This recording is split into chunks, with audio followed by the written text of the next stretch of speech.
Magandang gabi po sa ating lahat mga kapatid. Tayo po ngayon ay nasa gawain ng midweek service. At at pong buksan ng ating mga puso at sabay-sabay po tayo magbulay-bulay para sa mensahe na bibigay po ng ating butihing Pastor Di Caspi sa sandaling ito. At ang ating pong Bible reading ay matatagpuan po natin sa awit 105 at mula huna hanggang ika-4 po. At ganito po ang sinasabi, magpasalamat kay Lord, purihin siya, sabihin sa lahat ng tao ang mga ginawa niya. Kantahan si Lord, kantahan ng papuri, sabihin lahat ang ginawa niyang nakakabilit. Magsaya sa banal na pangalan niya, mag-celebrate ang mga nagwo-worship kay Lord. Lumapit kay Lord, umasa sa lakas niya, laging mamuhay sa presensya niya. Tayo po ay manalangin. Panginoon, muli sa sandaling ito, kami po ay nagkakaisa at inihiling ko po, Panginoon, na buksan mo po ang aming mga puso, buksan mo po ang aming mga isipan, upang patuloy naming maunawaan ang mensahe na ihahantod pastor namin sa mga sandali ito.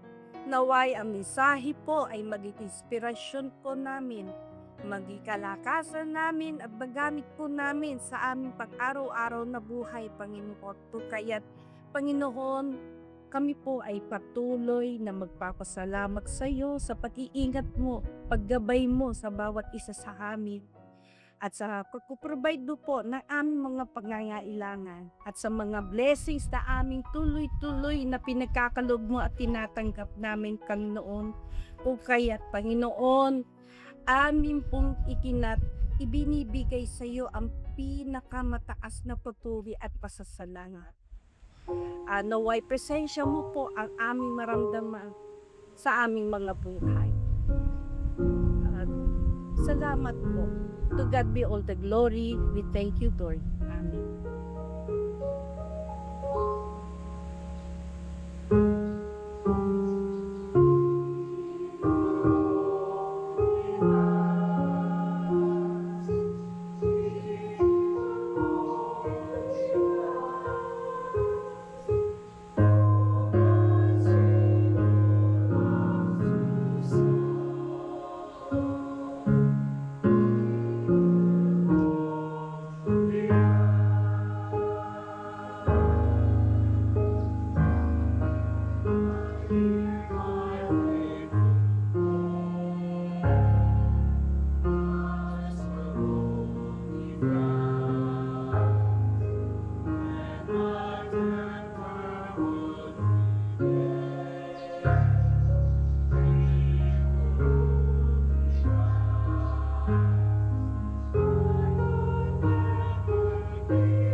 Ayan, yung basahin ko po ang, teksto ng ating mensahe ngayong gabi.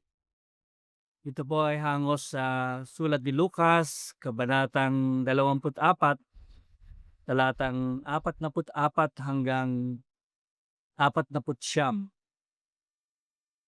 Ang sabi po doon ay ganito, "Tapos sinabi niya sa kanila, ito ang mga bagay na sinabi ko sa inyo noong kasama niyo pa ako. Dapat matupad ang lahat tungkol sa akin. Sa mga sinulat sa law ni Moises, sa mga prophets, at sa mga awit. Binuksan niya ang mga isip nila para maintindihan nila ang scriptures. Sinabi niya sa kanila, ito ang nakasulat, kailangang magdusa at mamatay ang Kristo at mabubuhay siya uli pagkatapos ng 3 araw. Sa pangalan niya, ipapangaral ang pagsisisi at pagpapatawad ng mga kasalanan sa lahat ng bansa, simula sa Jerusalem. Witness kayo ng mga bagay na ito. Ipapadala ko sa inyo ang pinangako ng Ama ko. Kaya magstay lang kayo dito sa city hanggang sa mabalot kayo ng kapangyarihan galing sa langit." Merong isang article sa Psychology Today na ganito ang title at subtitle. Sa wikang Ingles, "How long does it take to get to know someone?" Gaano katagal ang kailangan para makilala mo ang isang tao? Ang subtitle ay "Taking Your Time Gives the Best Result." Yung pinaglalaanan mo ito ng oras o panahon ay nagbibigay ng pinakamagandang bunga o resulta. Ito ay sinulat ni Barton Goldsmith sa Psychology Today noong April 29, 2013. Ang idea na gusto niya ditong iparating sa atin ay ang isang tao ay kailangan talagang maglaan ng panahon na makilala ang isa bago ipagtiwala ang kanyang sarili para sa pakikipagrelasyon dito. Bilang kaibigan, bilang special friend, o bilang nakipagkasundo para magpakasal, hanggang sa magpakasal. Sinabi ni Barton Goldsmith, finding the right person to love is something to take very seriously. Kailangan daw po nating seryosohin kapag nasumpungan na natin yung taong gusto nating mahalin. Sabi niya pa, relationships don't just work themselves out. Yung relasyon ay hindi ito basta-basta lang nabubuo. You have to work on them. Kailangan mo raw pagsikapan ito para ito ay gumana, kumbaga. When you think you have found someone worth sharing the rest of your life with, kapag sa palagay mo nasumpungan mo na yung isang taong karapat-dapat mong makasama hanggang sa katapusan ng buhay mo, kailangan mo raw gawin yung takdang aralin, yung homework bago kayo magsama o manirahan na magkasama. So it takes work for a relationship to work, sabi nga. Halos 3 taon ang ginugol ni Jesus para tawagin, paglingkuran, turuan, sanayin, bigyan ng kakayahan, ng skill, ang kanyang mga alagad at sila'y isugo sa mundo para sumaksi. Nakilala na kaya nila si Jesus ng sapat para sila ay magpatotoo sa buhay at misyon na gusto ni Jesus na ipangaral nila. Kaya na kaya nilang magpatotoo sa kanyang kamatayan at pagkabuhay, na ang pananampalataya sa kanya o ang isang tao ay magsisi sa kanyang kasalanan, tanggapin at manalig sa kanya at mapatawad sa kasalanan, makasumpong ng bagong buhay at malaman ang layunin para magkaroon ng walang hanggang epekto o impluwensya sa ibang tao? Sapat na kaya yung mga panahon na makilala nila si Jesus? Marahil hindi 'no, sasabihin natin. Ngunit kung ang isang Kristiyano ay nabubuhay bawat araw kasama at para sa Panginoon, sinasagawa ang mga plano at layunin niya sa araw-araw, I think ito, para sa akin, ito na ang pinakamagandang paraan para makilala natin siya at maipakilala natin siya sa iba. Na tayo ay makapamuhay na kasama niya. Merong sinabi si Jesus sa kanyang sulat sa Ebanghelyo ayon kay Marcos, Kabanatang 3, talatang 13 hanggang 15. Ang sabi doon, umakyat si Jesus sa bundok, tinawag niya ang mga taong gusto niyang maging disciples. Pumili si Jesus ng 12 at tinawag silang apostles. Sinabi niya sa kanila, "Pinili ko kayo para makasama ko. Pinapadala ko rin kayo para mag-preach at bibigyan ko kayo ng kapangyarihan para magpalayas ng mga demonyo." So ang paglaanan ng panahon na makasama ni Jesus, mag-aral ng kanyang mga salita at kung paanong ito ay mailalapat natin sa ating mga buhay o maisa sa buhay natin, tayo makapanalangin na merong pagpupuri at pagpapasalamat sa lahat ng kanyang ginawa at ginagawa para tayo mabuhay ng mapala o pinagpala ng magandang buhay, na tayo ay nakikisama sa mga Kristiyano, mga mananampalataya, para tayong lahat ay lumago sa pag-ibig, sa pananampalataya, sa pag-asa, at sa pagsaksi. Ay napakahalagang mga disiplina bago tayo makapangaral ng pag-ibig ni Jesus. Bago natin mapalayas ang mga demonyo na gagawin lamang miserable ang buhay natin o isasama lamang tayo sa kapahamakan, sa impyerno. Ang gusto kong iwanang katanungan sa atin ngayon ay ano bang mga disiplina o anong mga gamit ang ah, makakatulong sa atin o makapagpapalakas sa atin para sumaksi, para maisagawa natin ang ating misyon na pinapagawa ni Jesus para sa atin. Una, Jesus opens our minds to understand God's Word. Binuksan ni Jesus ang ating mga isip para maunawaan natin ang mga salita ng Diyos. Pagkatapos na, kung maalala nyo, yung dalawang alagad na nagmula sa Emmaus, bumalik sila sa Jerusalem at inabutan nilang nagtitipon doon ng mga alagad. At sinabi ng isa sa mga alagad na tunay ngang nabuhay pala ang Panginoon.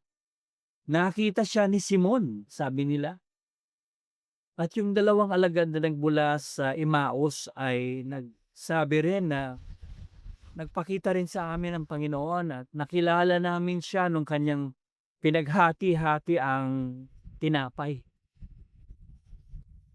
At habang sila'y nag-uusap doon sa pagtitipon na yon, ay dumating si Jesus at nagulat sila. Wala silang masabi. At gano'n na lamang ang kanilang, pagkamangha. Sabi sa kanila ni Jesus, "Bakit kayo nanahimik? Ah, bakit kayo nagtataka?" Sabi niya, "Ako ito. Ah, tingnan niyo ang aking mga sugat, hawakan niyo. Ah, hindi ako multo. Ako ito," sabi niya. Siya'y nagpapatotoo sa kanila na siya'y nabuhay na muli. Humingi pa nga siya ng pagkain, para na ipakita sa kanila na siya ang kasama nila. "Hindi ako multo sapagkat ang multo ay walang laman at buto. Ako ay mayroon." At kumain pa nga siya ng isang hiwa ng isda. At pagkatapos na sabihin niya ang mga yon, sabi ni Jesus sa kanila, "Ito ang tinutukoy ko nang sabihin ko sa inyo nung kasama pa ninyo ako. Dapat matupad ang lahat ng nasusulat tungkol sa akin sa kautusan ni Moises, sa mga propeta, sa mga awit." Binuksan niya ang kanilang pag-iisip upang maunawaan nila ang mga kasulatan. Sinabi niya sa kanila, ganito ang nasusulat, na kailangang maghirap, mamatay ang Kristo, at pagkatapos siya'y muling mabubuhay sa ikatlong araw. Habang sinasabi ni Jesus ang mga salita o siguro ay kinikwento niya muli, sinasalaysay ang mga sinabi ng kasulatan, ng kautusan, ng mga propeta, sulat sa mga awit. Ang mga salita ng Diyos ay parang dumating muli sa kanila na sariwa, buhay, makapangyarihan, nagbibigay ng katiyakan at nakapang-engganyo sa kanila na lumapit at magtiwala sa malalim na pagmamahal ng Diyos. At ito ay dahil binuksan ni Jesus at kanilang isipan para maunawaan ang kasulatan. Binigyan sila ng kakayahan na mabuksan ang kanilang mga isipan at maunawaan nila ang katotohanan ito, ang biyaya ng Diyos na kailanman ay hindi sila magiging karapat-dapat na nasumpungan nila kay Kristo na Panginoon. So sa tuwing magbabasa tayo ng Bible, magandang ipanalangin natin na buksan ng Diyos ang ating isipan upang maunawaan natin ang kanyang mga salita.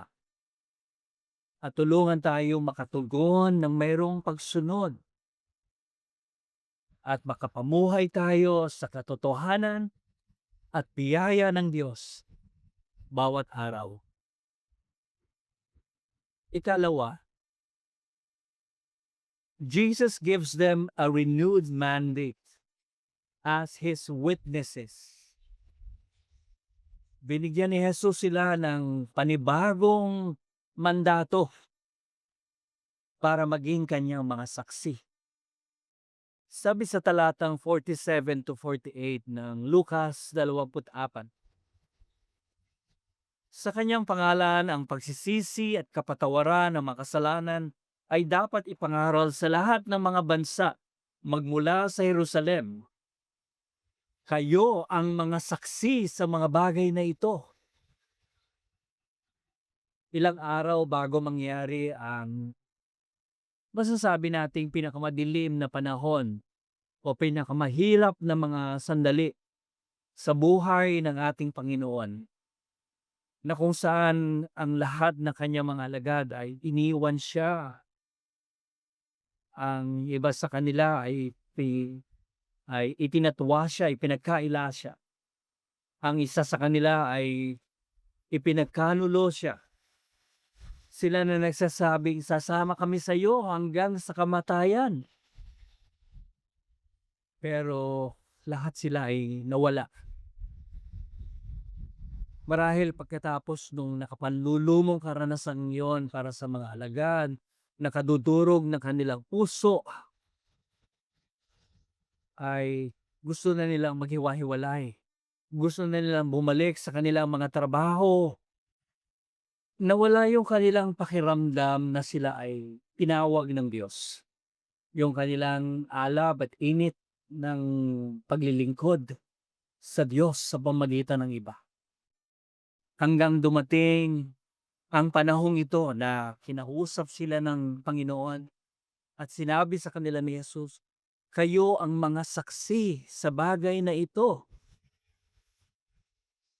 Kung kaya nga't nung nawala na sila ng kapit sa pagkatawag na ito, nung binitawan na nila ito at gusto na nilang talikuran ang pananagutan, ay muling pinagpanibago ni Jesus ang pagkakatawag na ito sa kanila. Sa kaniyang pagpapakilala sa kanila, na sila ay tinawag, sila ay pinili na maging mga saksi. Ang isang saksi pala o isang witness sa Greek, ay ang salitang martus o martur. Ang ibig sabihin ng salitang yon ay yung isa na nagpapatotoo sa katotohanan kahit ang kapalit nito ang kanyang buhay. At sa ganitong diwa, ang salita ng ginamit sa bagong tipan na martus, ang ibig sabihin ay martir, ay nakilala rin. So ang isang saksi ay isang martus o isang martir para sumaksi sa katotohanan. So kung kayo at ako ay tinawag ng Panginoon na maging saksi, inaasahan sa atin o ating tungkulin na magpatotoo sa katotohanan at biyaya ng buhay na kaloob sa atin ng Panginoon at ng ating tagapagligtas na si Jesus. Kahit ang kapalit nito ay ang ating buhay. Nabasa ko nga ang mga salitang ito. Hindi ko na nabasa kung sino ang nagsabi. Pero ganito ang sinabi, "When God calls a man, He calls him to die." Kapag tinawag daw ng Panginoon ang isang tao, tinawag niya itong mamatay. At meron pa ako isang nabasa, "If you do not know what you are willing to die for, you are not yet ready to live." Kung hindi mo raw alam kung saan ka handang mamatay, hindi ka pa raw handang mabuhay. Sabi nung quotation na yun. So, huwag nating sundan yung ibang mga alagad na tumalikod sa kanilang pagkakatawag. Kung hindi sumunod tayo sa nais ng Panginoon na sumaksi tayo para sa Kanya at hindi natin siya kailanman tatalikuran, hindi natin itatatwa ang Panginoon, hindi natin siya ipagkakalulo bilang Kanyang mga alagad.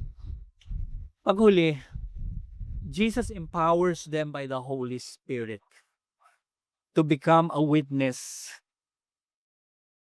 Sana natin mababasa yon sa mga salita. Meron tayong i-connect na isang talata sa Acts 1:8. Pero gusto ko munang basahin yung talatang 49. Yung talatang 49 sabi ng Luke 24. Sabi doon, "Tandaan ninyo, isusuko ko sa inyo ang pinangako ng aking Ama. Kaya't huwag kayong aalis sa Jerusalem hanggat hindi kayo pagkakalooban ng kapangyarihan mula sa langit." Take note, ano? Hanggat hindi kayo napagkakalooban ng kapangyarihan mula sa langit. Ngayon, i-connect natin ito sa Acts 1:8 o sa mga gawa, kabanatang 1, talatang 8, na si Lucas din ang sumulat, karugtong no kanyang ebanghelyo. Ang sabi po doon, subalit tatanggap kayo ng kapangyarihan pagbaba sa inyo ng Espiritu Santo. At kayo'y magiging saksi ko sa Jerusalem, sa buong Judea, at sa Samaria, at hanggang sa dulo ng daigdig. Ang gusto kong pansinin natin dito, subalit tatanggap kayo ng kapangyarihan pagbaba sa inyo ng Espiritu Santo, at kayo'y magiging mga saksi ko. Napakaliwanag ng mga talatang ito na tayo ay binigyan ng kapangyarihang sumaksi. At ang kapangyarihang ito ay mula sa banal na Espiritu. Binigyan tayo ng kakayahan para makapagpatotoo. Wala nang ibang paraan para maisakatuparan natin ang pagkatawag ng Diyos sa atin na maging mga saksi. Kung hindi yung tayo ay kasihan ng kapangyarihan ng banal na Espiritu, kung wala siya, wala tayong magagawa. Kailangan nating panatilihin ang ganitong tindig na palagi nating inaanyayahan ng Espiritu, hinahayaan ang banal na Espiritu, wini-welcome ang banal na Espiritu na kumilos ng malaya at makapangyarihan sa ating mga buhay o sa pamamagitan ng ating mga buhay upang magamit niya tayo sa pagsaksi, sa pagsasabuhay ng salita ng Diyos na mayroong kaunawaan, at maipatotoo natin ang katotohanan ng pag-ibig, ng pagliligtas, ng katotohanan na ipinakita sa atin ng ating Panginoong Hesukristo. Bilang iglesia, patuloy natin ipahayag ito na ang kanyang paghahari ay dumating sa atin noong tayo lumapit at nagsuko ng buhay kay Jesus, nung tayo ay tumanggap at nanalig sa Kanya, at maging nung tayo ay lumakad na sa daan na Kanyang ipinaghanda para sa atin. Doon tayo pinalakas, doon tayo inihanda para sa pagmimisyon. Kaya talalahanin natin ang mga paalalang ito ng Kanyang salita. Jesus opens our minds to understand God's Word. Binuksan ni Jesus ang ating mga isip para maintindihan natin ang Kanya, maunawa natin ang mga salita. Jesus gives us a renewed mandate as His witness. Binigyan tayo ng panibagong pagkatawag para maging saksi. At panghuli, Jesus empowers us by the Holy Spirit to witness. Binigyan tayo ng kapangyarihan ng banal na Espiritu para sumaksi. Sa pangalan ng Ama, ng Anak, at ng banal na Espiritu. Amen. Amen.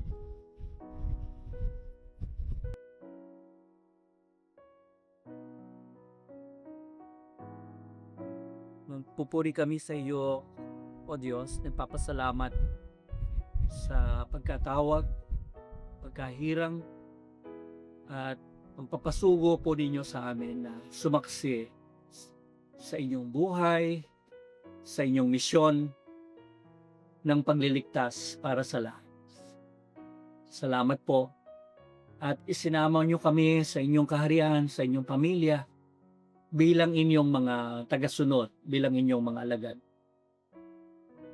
At sa ministeryo pa rin ng panalangin para sa mga kapatid, sa kanilang pinagdadaanan sa mga panahong ito. Kinataas namin ang patuloy na pagpapagaling po ninyo kay kapatid na Ernie Leongson, Panginoon. Nakaranas siya ng pagkahilo sa nakaraang araw. At bigyan po nawa ninyo siya ng ginahawa at patuloy na kalakasan sa gamutan na kanyang haharapin sa mga araw na darating. Bigyan niyo siya ng tatag ng loob.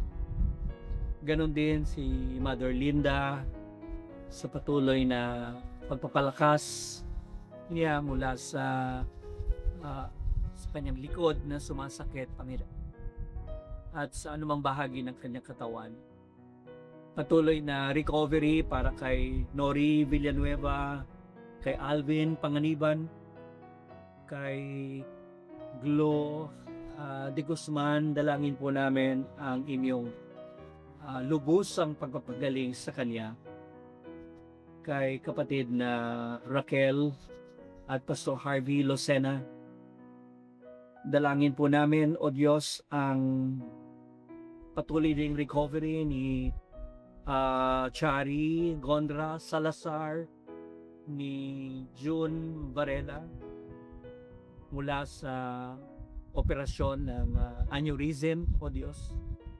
Dalangin din namin, Panginoon, si Jenny Ordinario sa himala na kaya niyong iparanas sa kanya sa gitna ng karamdaman.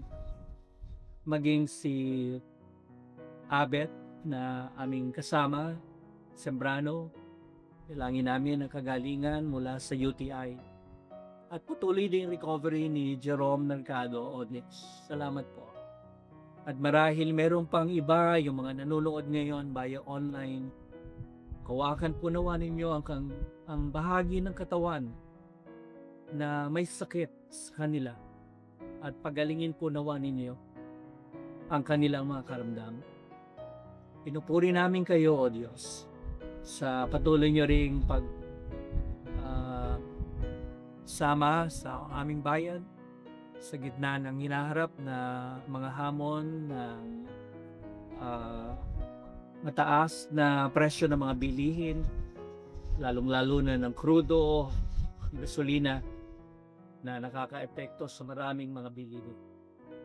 Dalangin namin ang katahimikan, ang kapayapaan, ang pagtigil ng digmaan sa gitnang silangan, O Diyos, ang patuloy na pag-uusap para sa kapayapaan ng mga bansang naglalaban-laban. Nawa hindi na gamitin pa ang anumang gamit pandigma, anumang gamit ng pagsira, ang pagpatay, kundi isang tabi na ito at tuluyan ng talikuran ang labanan, ang digmaan. Magkamo ang pagkakasundo, ang pagtutulungan ng mga bansa. Gamitin na lamang ang mga kaalaman at resources para lumikha pa ng mga bagay na makakapagpanatili at makapagpapaunlad ng buhay sa iba't ibang kaparaanan. Dalangin namin, Panginoon, ang mga kababayan namin sa Bicol na nakaranas ng epekto ng pagputok ng Mayon volcano na nagdala ng maraming ashes sa maraming pananim, kabuhayan ng maraming mga Pilipino. Dalangin namin ang tugon, ang tulong ng pamahalaan sa mga kababayan naming nasa mga pansamantalang tuluyan sa mga evacuation centers dahil sa banta pa rin ng pag-alboroto ng bulkan. Nawa may pagkaloob sa kanila ang mga pangunahing pangailangan sa mga panahong ito. Magkaroon ng bayanihan, ng pagtutulungan ng mga Pilipino para sa kapakanan ng bansa.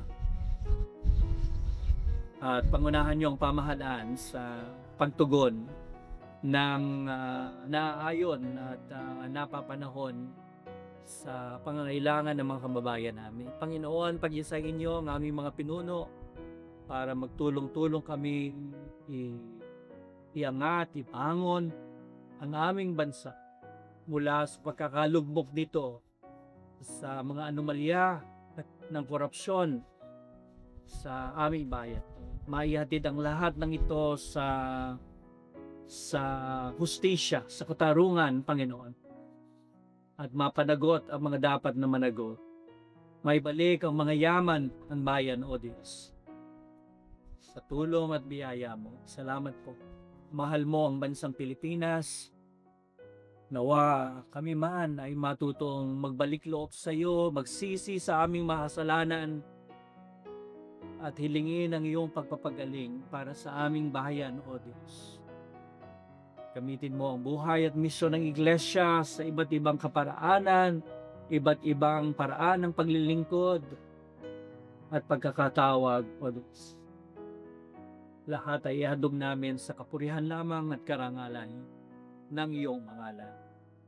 Palain niyo ang mga gagawing gawain ng children's camp na sa darating na mga panahon, naway maging matagumpay ito.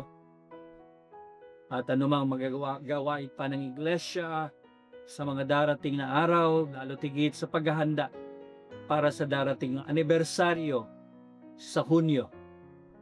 Sa inyong pagpapala at patnubay, Panginoon, patuloy kaming makapagbigay ng kapurihan, kadakilaan at karangalan sa iyong pangalan.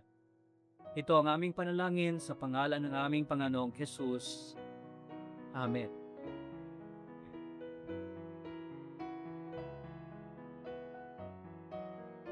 Nawa ang pag-ibig ng Diyos, ang pagpapala at pagliligtas ng ating Panginoon si Jesus, ang pakipisan, pananahan, nubay,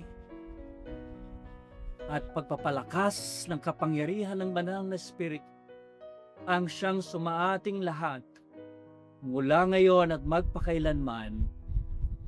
Amen. Amen.